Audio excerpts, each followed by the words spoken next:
Je vais vous parler de conflits ce soir, de gestion des conflits, mes chers chats fourbes. Je vais vous donner un tips d'une histoire perso. Et en fait, pourquoi je parle de gestion des conflits? Parce que donc mon ami Anthony Nevo, qui cartonne avec sa chaîne YouTube, a diffusé une vidéo très intéressante sur la gestion de conflits et sur le pouvoir du pardon. Donc je vous invite à regarder cette vidéo-là, qui est très très bonne facture, qui est très très intéressante, aussi bien sur le contenu que le contenant. Et donc je voulais apporter un complément d'information avec des techniques de persuasion que j'ai utilisées il y a quelques temps sur la gestion de conflits, sur un conflit, un petit conflit, pas rien de méchant, mais qui s'est déroulé il y a quelques temps et je trouvais intéressant de pouvoir échanger avec vous et vous donner des bons conseils et des bonnes astuces pour gérer justement ces situations de conflit.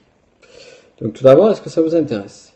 Est-ce que vous voulez mes astuces et mes techniques de PNListe et mes techniques de pro en persuasion, puisque justement c'est technique d'influence? Bon, super, je vois un yes, un premier yes, j'attends le second et on attaque.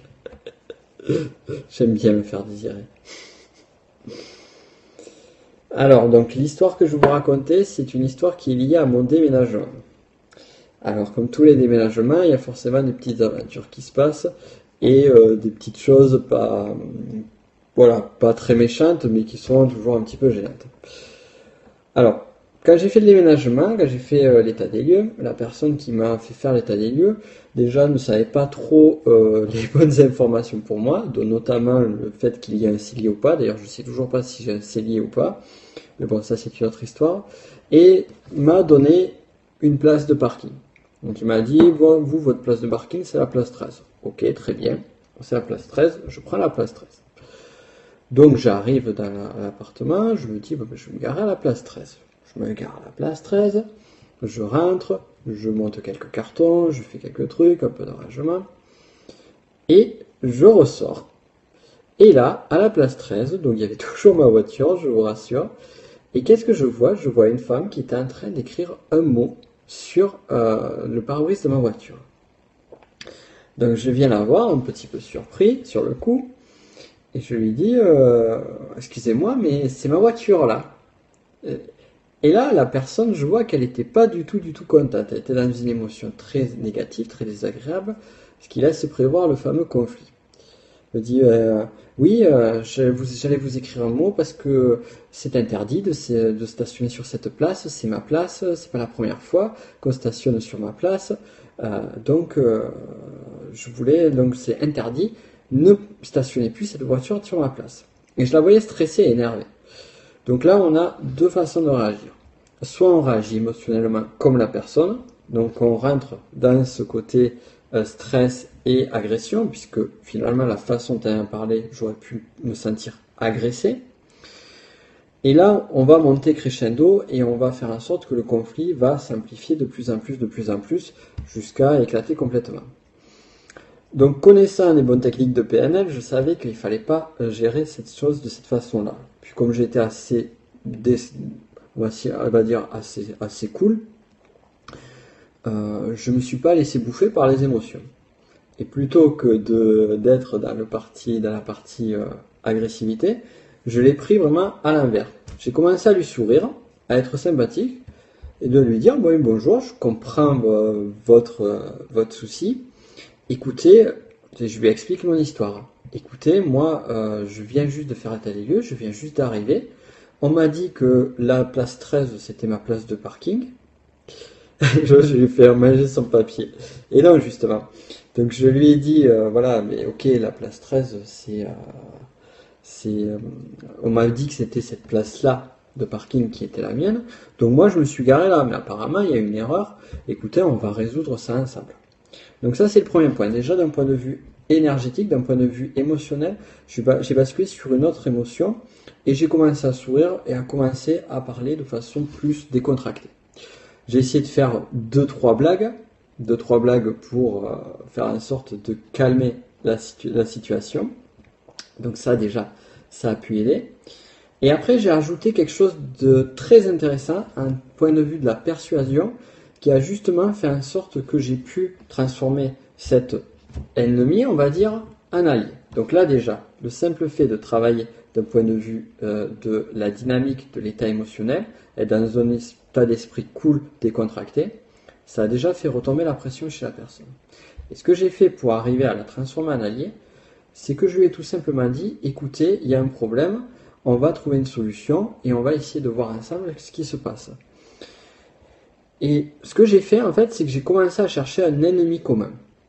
Dans le sens où on était tous les deux dans une problématique. Elle avait un problème parce qu'à chaque fois, il y avait des personnes, et j'étais pas le premier, c'est pour ça qu'elle a été énervée, qui se garaient sur cette place-là. Et moi, de mon côté, eh bien, j'étais embêté parce que j'avais pas ma place de parking. Et donc, on a essayé de pointer du doigt. Donc, je l'ai amené vers un ennemi commun, dire voilà, ben, écoutez, on va trouver des solutions ensemble, on va faire en sorte de résoudre cette problématique-là. Donc, l'ennemi commun, pour moi, ça a été la personne qui m'a fait l'état des lieux. J'ai dit, ben, écoutez, voilà, on ne peut pas faire confiance aux gens. D'ailleurs, c'est un mot qui va parler des personnes qui sont, l'une des personnes qui est là parmi les commentaires. Donc, on ne peut pas faire confiance. Écoutez, on va trouver une solution ensemble.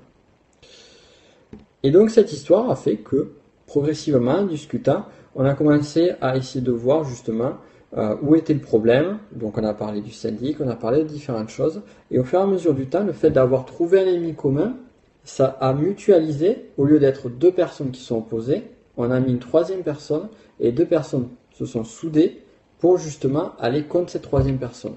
Et lorsque ces deux personnes sont soudées, ça permet justement de créer du lien et d'arriver à trouver des solutions. C'est un peu ce qui se passe par exemple lorsque vous regardez...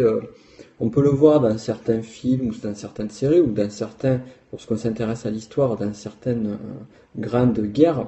Notamment si je vais reprendre un truc qui est intéressant, c'est si vous avez regardé la série Les Tudors, et notamment cette période-là, entre le roi d'Espagne, l'empereur, je crois, je sais plus, enfin, bref, le roi d'Espagne, on va dire, le roi d'Angleterre, donc le roi Tudor, Henri VII ou Henri VIII, je ne sais plus, Henri VIII, et François Ier.